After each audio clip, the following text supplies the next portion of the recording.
If you were having coffee with me, I would welcome you to my tangle of words and ask you to feel right at home. Also, do watch out for a needle. See, I was doing a bit of sewing a little earlier and I put the needle down briefly. Now I can't find it. Fingers crossed that it won't unilaterally decide someone's bottom makes for a great pin cushion. I woke up today wanting to say bye to the by-elections we had over the past weekend. But when I switched on my phone, the first notification I got was a news alert that Will Smith hits Chris Rock on Oscar's stage. Oh, and a forecast for thunderstorms. If you're having coffee with me, I'll tell you I didn't even know the Oscars were happening while I was sleeping. Well, that's because time zones, and also they don't show on our local TV. If one is lucky, one might run into the highlights. Thanks to the fiasco though, I now know that the movie Dune bagged a whole lot of awards and nominations. Looking at the review I read for it, I'm like, yep, I called it. Dune movie review. Now the only thing everyone is talking about is how Will Smith hit Chris Rock. I'm still trying to figure out how much of that whole drama was scripted and how much of that was an underlying conversation between the trio, with Will finally just thinking, okay, enough. Some people are angry at Will, and understandably so, with the whole violence and the answer rhetoric. Some say Chris handled the situation very well, and I'm here thinking that handling the situation well would have been refraining from making an insensitive joke over Jada's hair loss. I'm with Lupita on this one.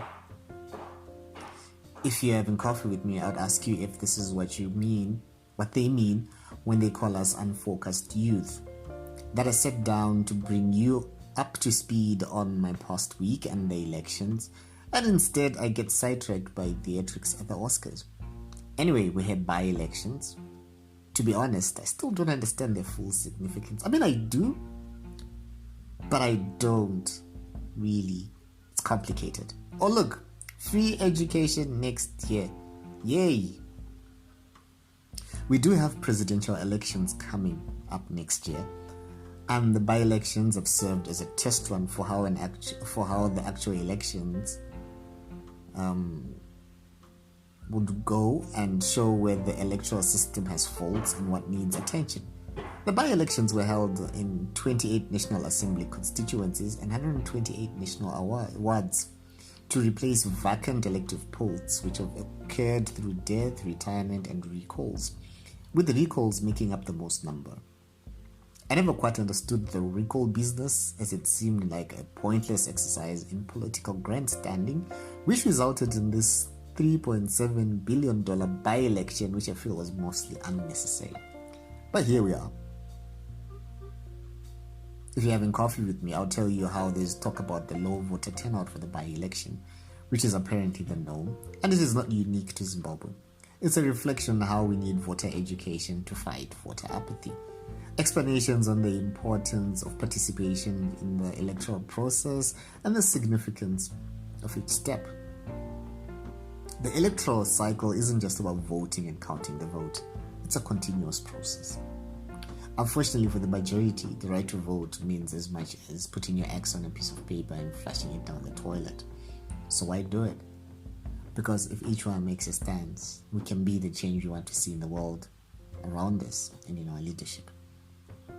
I had to walk quite a distance to exercise my constitutional right to vote.